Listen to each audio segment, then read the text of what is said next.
E reviravolta total em negociação que deve ser cancelada, negociação que era dada como certa. Flamengo tentando última cartada por atacante e tem também uma proposta de 4 bilhões de reais que pode revolucionar o Flamengo. Além disso, tem a vergonha desse domingo, tanto no jogo do Flamengo quanto no jogo de outros por aí na rodada do Brasileirão. A gente vai falar sobre tudo isso no vídeo de hoje, mas antes eu quero saber se você já deu like no vídeo, já se inscreveu no canal e já ativou o sininho para não perder nenhum novo vídeo. Já fez isso tudo? Então pega a visão, segue o Lucão e bora para as notícias do Mengão. E agora uma informação exclusiva que eu acabei de ter acesso. Muita gente assiste ao conteúdo do Lucão Vital diariamente e não se inscreveu no canal do YouTube. Irmão, pega a visão para saber tudo que tá rolando no nosso Mengão. É só se ligar no canal do Lucão! E fala galera, eu sou o Lucão, estamos aqui hoje para falar tudo do nosso Mengão, começando com a agenda, né, do Flamengo, que tem folga hoje e retorna durante essa semana ainda, tá aguardando o Flamengo anunciar a agenda oficial, mas durante essa semana volta para fazer ainda a regeneração, para começar a preparação para o próximo jogo, que agora é só no dia 14 de setembro, e isso é claro, só falando dos jogadores que não estão convocados. Os que foram convocados já vão cada um para as suas respectivas seleções. O Brasil, por exemplo, já joga nessa quinta-feira e os jogadores que não estão convocados têm um tempo a mais aí para descansar. O Flamengo volta no dia 14 de setembro contra o Juventude no Alfredo Jaconi, que é um jogo que, se você for pegar só o adversário, não parece muito complicado, mas o Flamengo não vence o Juventude há pelo menos aí, vamos botar, mais de 25 anos. A última vitória foi em 97, com Sávio em campo ainda, para você ter uma ideia do nível da dificuldade para o Flamengo vencer lá no Alfredo Jaconi. Vamos ver como é que vai ser essa partida aí. Vamos falar agora de Flamengo e Grêmio, que foi aquele jogo que o Flamengo teve chance de matar no início do jogo, depois deu uma baixada de bola, mas a gente vai falar individualmente, vai falar também da vergonha da arbitragem já já. Só antes vou lembrar vocês, ó, para ir lá na Eroche.com.br, a parceira aqui do canal, tem as estampas mais maneiras de camisa do Mengão. Hoje eu tô com um pet comemorando em 2001. Chega lá, aplica o cupom LUCÃO10 para você ter 10% de desconto aí em qualquer camisa, beleza? Também tem lá no Instagram um post fixado para você concorrer ao sorteio da camisa, sorteio amanhã. Conto com a participação de vocês. Vamos seguir aqui com essa partida do Flamengo e Grêmio. O Flamengo, primeiro, não jogou nem perto do que jogou nas últimas partidas. Então, deixou a desejar, começou forte, podendo ter mais chances. O Grêmio, como a gente já tinha antecipado no vídeo da manhã do domingo, da manhã, início da tarde do domingo, num ferrolho total, todo mundo ali atrás da linha da bola, marcando, e o Flamengo tem dificuldades com times que jogam dessa forma, e acabou só conseguindo fazer o gol aí depois de um tempo razoável. Porém, o Flamengo não mostrou aquele ímpeto, principalmente depois que faz o gol, que é normalmente a hora que o Flamengo tem o adversário saindo um pouco mais, apesar que o Grêmio não saiu muito depois de tomar o gol, mas o Flamengo também não teve aquela vontade, aquela raça, mantendo a mesma temperatura de jogo para já ampliar. O Flamengo, óbvio, teve chances perdidas, o Volpi fez algumas boas defesas, mas não foi igual a outros jogos que a gente já viu, então faltou aquela vontade, aquela manutenção de ímpeto e de mesmo nível de vontade para ampliar o placar e matar o jogo, e aí acabou sendo castigado por um pênalti ridículo marcado pelo Paulo César Zanovelli, que é o pior árbitro do Brasil. O Ramon Rabat-Abel, tecnicamente ele não é ruim, ele é mal intencionado. Não dá para falar outra coisa, porque a quantidade de pênaltis que ele marca para o Palmeiras, como marcou mais um ontem, sempre pênaltis duvidosos. É claro que eu não posso afirmar nada aqui, mas não é possível. Não tem como pensar outra coisa. O Zanovelli, ele é ruim mesmo. O Zanovelli, ele ontem marcou muito mais falta pro Flamengo do que pro Grêmio, e o Flamengo com quase 70% de posse de bola. Esquisito. No mínimo esquisito. E aí teve um comentário que eu vi pelo Twitter, não lembro exatamente quem que falou, mas que o Flamengo ele precisa agora levar em consideração quem é o árbitro para definir o modelo de jogo para a partida. O Flamengo não pode jogar marcando pressão se tiver em um jogo do Zanovelli, porque ele vai marcar qualquer empurrãozinho. Qualquer ombrada, que na regra diz que não é para ser falta, ombro a ombro, o Zanovelli dá. Aquele pênalti ali do Ayrton Lucas não ampliou a área de corpo, não fez movimento antinatural, mas deu pênalti mesmo assim. E aí? Outra coisa, essas faltinhas que ele vai dando qualquer toquezinho, muitas vezes, quando não é nem falta, o Léo Ortiz deu um carrinho perfeito ontem, desarmou, e aí ele deu não só falta, como deu amarelo pro Léo Ortiz. E aí essas faltinhas pequenas, comentarista da Globo vem dizer, não, esse árbitro fica picando o jogo para controlar. O juiz não tem que controlar, o juiz tem que apitar o jogo. O Zanovelli, para ele, isso foi uma fala até que eu vi no Twitter também, pro Zanovelli, se tivesse antes do jogo um acordo pro jogo ser 0-0, com todo mundo em campo, nenhum problema pro lado dele, ele na mesma hora aceitaria. O Zanovelli, ele não quer problema pro lado dele. Seguindo ou não as regras, ele não quer problema. Então ele apita tudo que aparece, porque pode correr o risco de aquela falta que não acontece, ele marca para não ter risco de um contra-ataque, de bolinho, de gente reclamando dele. É um péssimo árbitro. Um árbitro covarde. É o pior árbitro do futebol brasileiro, disparado. Fez, mais uma vez, o Flamengo ser prejudicado. Deixou de marcar 2 pontos numa rodada que o Palmeiras, mesmo com o pênalti roubado, empatou. E aí acabou que a distância de Flamengo e Palmeiras ficou a mesma, mas o Cruzeiro venceu a sua partida e se aproximou. Agora, o Flamengo precisa tomar uma atitude. Tem a informação de que o José Botto agora, depois de um século, todo mundo pedindo, vai começar a tentar agir aí nos bastidores.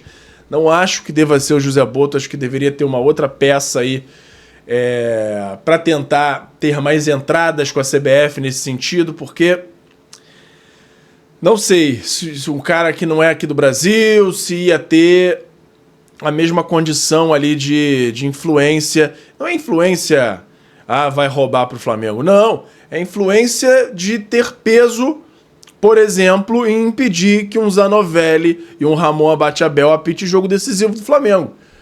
Porque os caras claramente têm sempre complicações, para não dizer outra coisa, quando tem Flamengo envolvido, mesmo que não seja um jogo diretamente do Flamengo.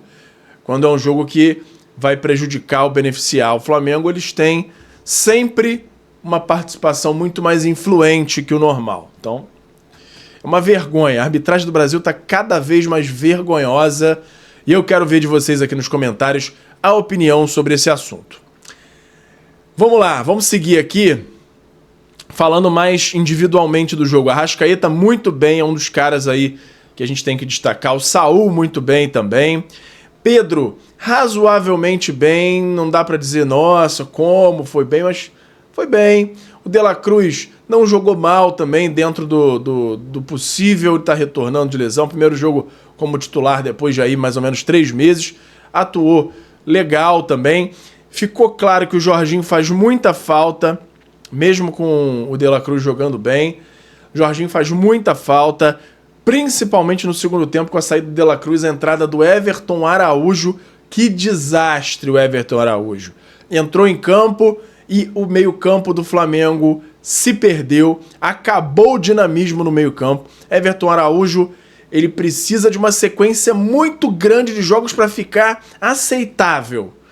Mas ele sem ritmo, então, ele não tem condição de jogar no Flamengo. O Everton Araújo, na minha opinião, ele tem que ser testado como zagueiro. Isso para ser muito, assim, muita força, muita vontade de querer dar chance para ele, porque não dá. Ele é muito abaixo do nível do elenco do Flamengo. Everton Araújo, acabou com o time quando entrou no meio-campo. Outro cara muito mal também foi o Ayrton Lucas, e não pelo pênalti, porque eu não achei pênalti. Claro que ele poderia ter feito melhor, colocado o braço mais junto ao corpo ali para tirar qualquer discussão dessa situação, mas o Ayrton Lucas tomou muita bola nas costas. Ele no ataque é um cara que não tem recurso de drible, ele tem velocidade demais, mas o recurso dele para drible é muito pouco, quase nenhum. Então é um cara que claramente está muito abaixo do Vinha e do Alexandro.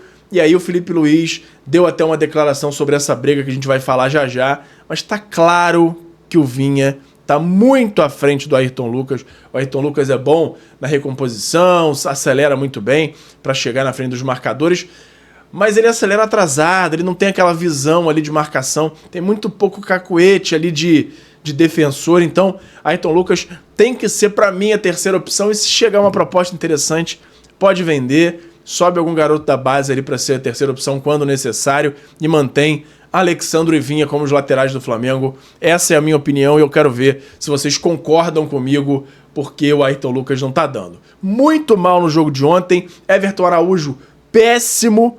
Para mim, o Everton Araújo não tem nem que entrar mais. Voltando o Pulgar agora de lesão, o Everton Araújo afastado, tenta emprestar, dá um jeito, porque o Flamengo não pode correr o risco dele entrar. Tem volante na base aí pedindo espaço, tem o Pablo Lúcio, tem um monte de garoto aí querendo entrar, não dá. Não dá. Saul se mostrando um bom segundo volante, é mais um ali que pode ser para povoar o Saul como titular, inclusive. Então Everton Araújo não tem espaço no elenco do Flamengo mais. Acabou a paciência. Ficou muito claro nesse jogo de ontem que ele acaba com o meio-campo do Flamengo. Quero ouvir também nos comentários se vocês concordam comigo sobre isso. Vamos seguir aqui, falando também individualmente o Felipe Luiz, que acabou com o time. Final do jogo, já com um empate no placar. O Flamengo tinha tomado já o gol do Grêmio. Aos 40 e poucos do segundo tempo, substituição que o Felipe Luiz tem que fazer. Vamos mexer, vamos botar a gente no ataque para sair o gol. Ele substitui o lateral, tira o Varela e coloca o Emerson Royal. Fora as outras substituições, matou o meio-campo do Flamengo. Então é aquele tipo de jogo que a gente não tem como não criticar o Felipe Luiz. Muitas decisões, no mínimo duvidosas, e que acabaram se mostrando erradas, acabaram com o time do Flamengo. E fica o questionamento: por que o Alacian não entra mais no time? Já tem alguns jogos que o Alacian não é nem considerado. O que houve? Será que teve alguma coisa aí nos bastidores? O que está acontecendo? Por enquanto não sabemos. Fica aí o questionamento sobre a não entrada de Alacian, que na minha opinião ontem deveria ter sido a substituição. Até antes de tomar o gol, para dar mais movimentação lá na frente. Enfim, daqui a pouco o Bruno Henrique está sendo julgado aí no dia 4. A gente torce aí para que a justiça seja feita, e a justiça pode ser dos dois lados, pode ser bom para ele, pode não ser, e a gente só aguarda aí a definição, mas o Flamengo tem o risco aí de ficar sem mais um atacante, e o Alacian não está sendo utilizado. O Flamengo até está tentando aí numa última cartada para trazer um atacante, a gente vai falar já já, mas tem a chance de ficar só com o Pedro de centroavante no restante aí dessa metade final aí de temporada. Enfim. Felipe Luiz falou sobre a disputa entre Ayrton Lucas e Vinha na lateral esquerda. Os dois estão muito bem, discordo. Então, tão bem. Ayrton Lucas tá mal e muito mal. Para mim a disputa está acirrada, o nível está muito alto. O Ayrton fez um jogo espetacular contra o Inter e não começou contra o Vitória porque teve um problema familiar. No nível que ele está jogando, está complicado de escolher. Os três laterais são opções muito boas. Discordo totalmente. O Ayrton Lucas fez uma partida razoável contra o Inter. Contra o Vitória, o Vinha fez uma grande partida. E ontem foi uma partida desastrosa. Não dá para dizer que o Ayrton Lucas está bem, não. Enfim, pela fala do Felipe Luiz, ele vai continuar botando o Ayrton Lucas. Vamos torcer para que ele tenha cobertura ali e não tenha lances que ele possa prejudicar tanto. Então o Lucas não é um péssimo jogador, mas se você comparar com as outras duas opções que o Flamengo tem, não tem nem o que pensar, ele tem que ser a terceira opção. Essa é a minha opinião. E aí, mais uma vez, eu peço para vocês comentarem aqui para a gente discutir, desenvolver esse assunto, né? Para ver se vocês pensam como eu ou se vocês acham que o Ayrton Lucas tem que voltar a ter chances na frente aí de Vinha e na frente de Alexandre. Enfim. E agora, meus amigos, tem uma notícia aí que eu vou confessar a vocês que, por enquanto, eu tô um pouquinho desconfiado, tá naquele nível de boato, que é uma possível proposta de um grupo espanhol chamado Urbas por uma cidade do Flamengo no Rio de Janeiro. Cidade, assim, um complexo com estádio, mas além de estádio, uma série de atrações aí para a torcida do Flamengo, um projeto gigante que pode envolver aí um valor de 4 bilhões de reais. Isso não poderia ser aplicado ao terreno do gasômetro, porque o terreno do gasômetro tem ali cerca de 87 mil quilômetros e parece que esse grupo entende que precisa no mínimo de 400 mil quilômetros, alguma coisa, não é isso tudo não, 87 mil quilômetros, são 87 quilômetros quadrados e precisaria de 3 vezes mais isso, pelo que eu vi ali. E aí, pra mim não faz muito sentido, porque o Flamengo acabou de assinar a questão do terreno do gasômetro, não sei também há quanto tempo pra frente isso seria posto, mas saiu. É uma notícia que saiu lá no canal do Nicola, e aí eu trago aqui pra vocês, porque, segundo ele, já houve ali cerca de 4 reuniões entre o Flamengo e esse grupo para tentar avaliar aí a viabilidade. O Flamengo ficaria com 100% de tudo que fosse gerado nessa cidade e esse grupo teria o controle só em relação a eventos que eles pudessem fazer por ali, utilizando esse espaço. Não sei, vamos aguardar aí os próximos capítulos para entender se isso realmente é verdade, se vai andar ou não, e qualquer novidade eu trago aqui para vocês, beleza? Vamos falar agora de mercado da bola, mas antes tem o meu parceiro novo aqui no canal, que é o FIFA Friends Plus, que é nada mais nada menos do que o FIFA 16, para mim o melhor FIFA da história, modificado para você poder jogar com todos os times do Brasil, Série A, B, C, D, todos os times com estádio perfeito. Tem até uma modificação para o gráfico dele ficar mais legal, a jogabilidade é a melhor possível e você pode ver os detalhes num canal que eu acabei de criar, que é o Lucão Joga. Lá eu tô jogando esse patch e você pode ter mais detalhes por lá e também se você for aqui nesse QR Code ou no link da descrição para ter mais detalhes dessa maravilha. Se você gosta de games ou se o seu filho, o seu neto gostam, mostra para eles, eles vão ver se não é a melhor forma de jogar futebol nos dias de hoje, beleza? Agora sim, mercado da bola, vamos para as notícias do dia, já começando com uma reviravolta absurda, que é, no caso, o Matheus Gonçalves estava com tudo certo para ir para o Al Ahly da Arábia Saudita e, segundo o Flazoeiro, em apuração junto com o Flabase, estão dizendo que parece que não vai mais acontecer não, hein? Divergência na forma de pagamento pode melar esse negócio aí, a saída do Matheus Gonçalves para a Arábia Saudita. Ele já tá lá, já viajou, mas pode acabar não acontecendo essa venda. Por outro lado, o Flamengo tem proposta de clube da Europa igualando os mesmos valores. E aí a gente sabe aí que os valores estavam girando entre 8 e 9 milhões de euros. E aí a gente fica na expectativa, será que vai melar mesmo? O atleta, junto com o staff, estão analisando. Os 8 milhões para 9 seriam pagos aí em 3 anos pelo jogador. A decisão deve e tem que sair durante o dia, porque senão a janela acaba fechando. O jogador já está lá na Arábia, pode ter uma reviravolta absurda aí nessa venda do Matheus Gonçalves. O clube da Europa ainda não está divulgado, parece que não é um só.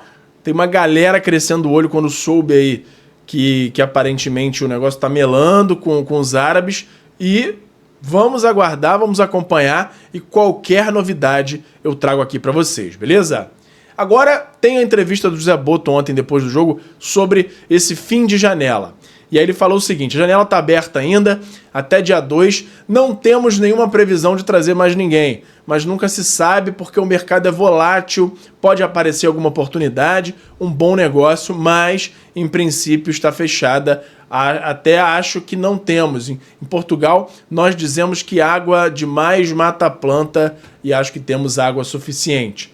Perguntado especificamente sobre Lucas Paquetá e Marcos Leonardo, Boto foi direto dizendo que não. E aí já pegamos esse gancho para falar de Marcos Leonardo, porque realmente houve proposta do Flamengo, houve tentativa, como a gente trouxe, chegaram a acordo salarial, porém o Al Hilal preferiu colocar no São Paulo justamente por não ter opção de compra. Ele prefere, e aí o São Paulo aceitou, o Flamengo não aceitaria nunca esses moldes, que são 4 meses de empréstimo só até o fim do ano, para o Marcos Leonardo jogar por lá. O bigode tá faz cosquinha. Tá, Marcos Leonardo jogar por 4 meses só e sem opção de compra, só para servir de vitrine e depois ser vendido para algum time da Europa, alguém que pague mais por ele. O Flamengo não demonstrou vontade de pagar aqueles valores que a gente chegou a falar aqui perto dos 25 milhões de euros, tá? O Flamengo tentou o empréstimo primeiro, com a opção de compra, e chegou a dar uma sondada sobre proposta de compra, mas que girava aí entre 15 e 18 milhões de euros, que foi o que a gente trouxe inicialmente. O Júlio Miguel Neto e o Paparazzo noticiaram que podia chegar uma proposta ali de 25 milhões de euros, mas depois, no fim das contas, eles desmentiram, disseram que não, que o Flamengo tinha até a vontade de fazer uma proposta, mas que não chegaria a esse valor todo. 25, na verdade, era o valor que os árabes estavam pedindo. Então, tem tudo para que ele feche com o São Paulo agora. Ele que é torcedor do São Paulo, ele e a família, etc. Mas não está totalmente fechado. O Flamengo ainda está monitorando o mercado. Pode fazer mais uma tentativa de levar o Marcos Leonardo, mas saiu aí nos bastidores do Flamengo, a gente teve acesso a uma notícia de que o Flamengo vai tentar uma última cartada já nessa véspera de fechamento de janela por Tati Castelhanos.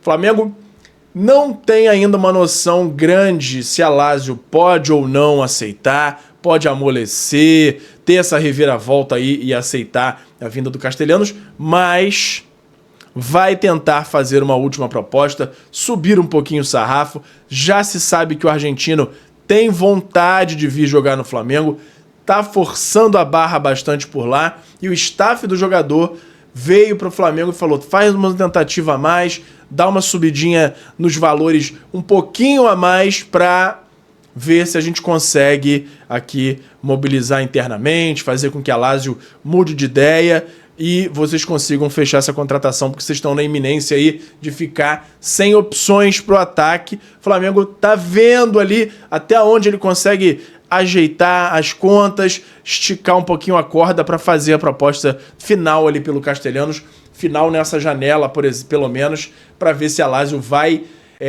dar aquela amolecida, conseguir convencer a Lazio, né? Se os representantes do jogador e a diretoria do Flamengo vão conseguir convencer a Lazio a negociar. Vamos acompanhar e qualquer novidade eu trago aqui pra vocês. Beleza? Por hoje era isso. E fala, galera da nação rubro-negra, nação maior e mais amada de todo o Brasil. Antes de encerrar o vídeo, eu quero saber se você já deu like no vídeo, já se inscreveu no canal e já ativou o sininho para não perder nenhum novo vídeo.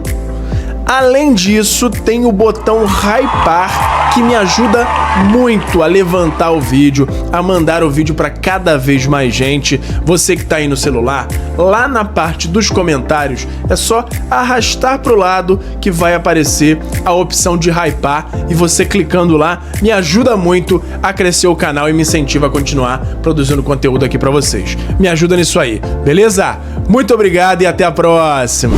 Obrigado por assistir. Não se esqueça de deixar o like, se inscrever no canal, ativar o sininho das notificações e nos seguir em todas as redes. Até a próxima!